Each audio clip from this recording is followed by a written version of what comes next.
प्रकार आगे के प्रसंग में महाराज एक दिन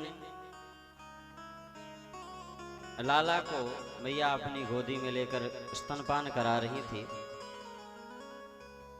और उस दिन भगवान का करवट फेरने का उत्सव मनाया जा रहा था।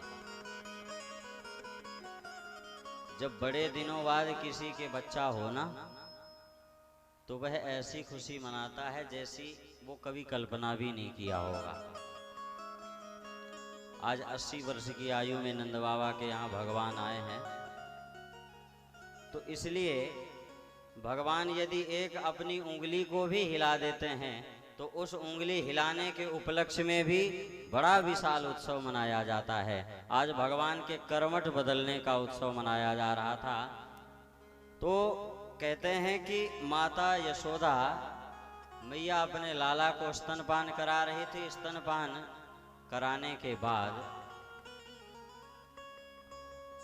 वो भगवान को एक छकड़े के नीचे, सकट बैलगाड़ी जिसको कहते हैं, उसके नीचे पालना बांध करके, माताएं भी कभी कभी, अभी तो अब सब व्यवस्थाएं हो गई हैं, बिहारी जी कृपा से सब संपन्न हो चुके हैं, लेकिन पहले माताएं बच्चों का पालना क्या बनाती थी, बच्चों के लिए झूला क्या बनाती थी, बोले 2 पेड़ों के बीच में साड़ी को बांध देती थी, है ना, सही है ना, 2 पेड़ों के बीच में बांध देती थी और उसी में बच्चे को लिटा देती थी।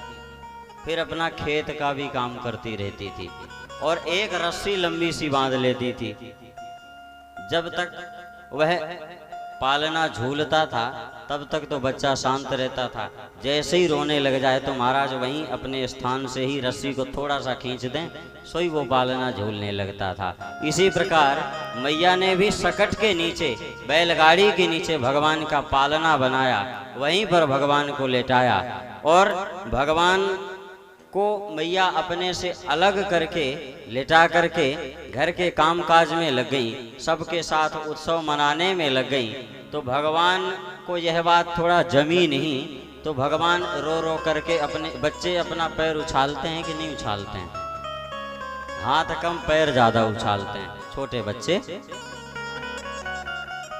तो कहते हैं भगवान भी अपने पैर उछाल रहे थे। उसी समय कंस के द्वारा भेजा हुआ शकटासुर नाम का दैत्य आया और भगवान को अकेला देख करके बड़ा खुश हुआ, बहुत प्रसन्न हुआ कि इससे अच्छा मौका और नहीं मिल सकता है। पूतना तो घर के भीतर चली गई थी, मैं तो घर के भीतर भी नहीं जा सकता हूं। तो वो जाकर के उस छकड़े के ऊपर, उस सकट के ऊपर, उस बैलगाड़ी के ऊपर से ही भगवान को दबा करके मार देना चाहा। भगवान ने देखा कि अच्छा, पिछली बार मौसी जी आई थी, इस बार मामा जी का शुभागमन हुआ है। तो भगवान ने खींच करके एक लात उस छकड़े पर दिया और जैसे ही एक लात दिया तो महाराज वह शकटासुर नाम का दैत्य आकाश में जा करके और धड़ाम से नीचे गिरा, उसका भी भगवान ने वध किया।